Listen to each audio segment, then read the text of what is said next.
Sir, 28 साल बाद श्री रामलला की आरती के लिए परमिशन दी गई है। लगभग 30 लोगों के पास के लिए निर्धारित किया गया है। आपके ट्रस्ट की ओर से किस तरह से उनको पास इश्यू होगा और किस तरह से रामलला में शामिल हो सकेंगे वो लोग?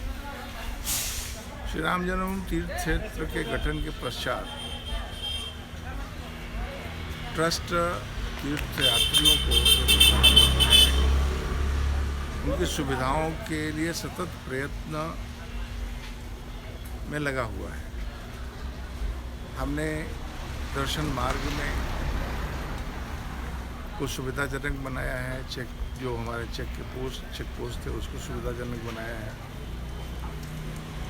ऐसे जो सक्षम लोग हैं उनको जाने के लिए दो ऐसे ट्राईसाइकिल्स की व्यवस्था भी कराई है जो वहाँ कार्यालय से मिल जाती है।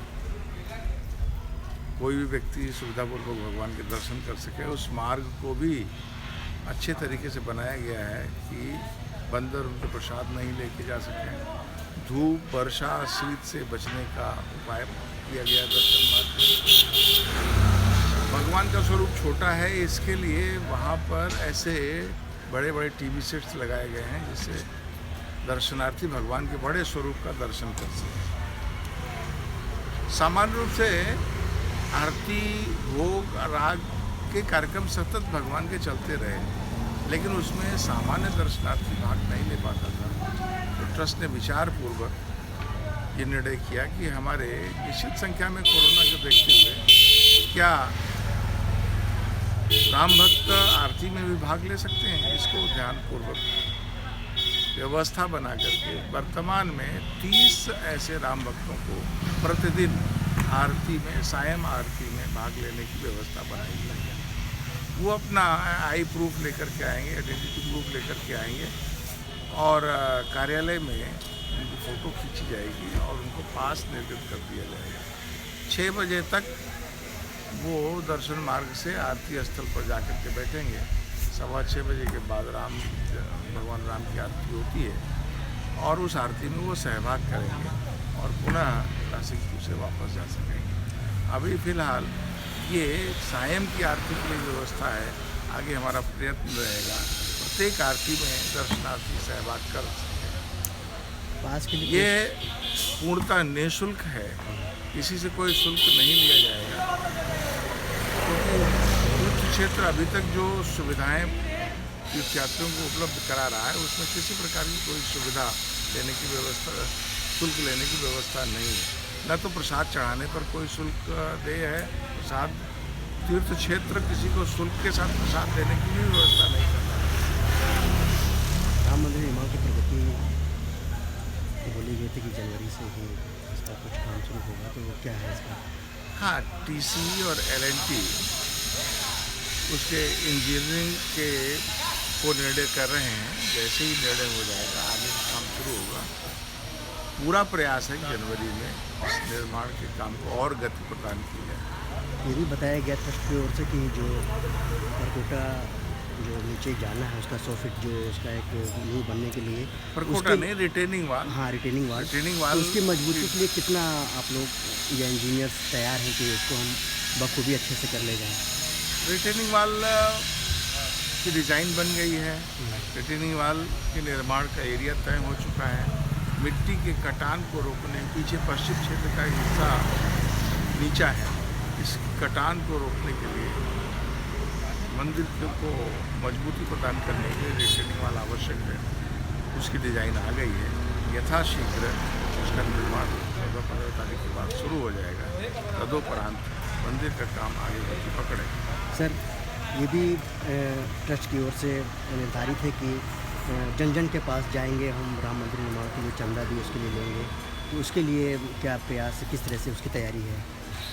आगामी 15 जनवरी से लेकर के 27 फरवरी तक देश भर के 11 करोड़ परिवारों तक हम सभी हिंदू समाज के ऐसे बंधु परिवारों तक संपर्क करने जा रहे हैं।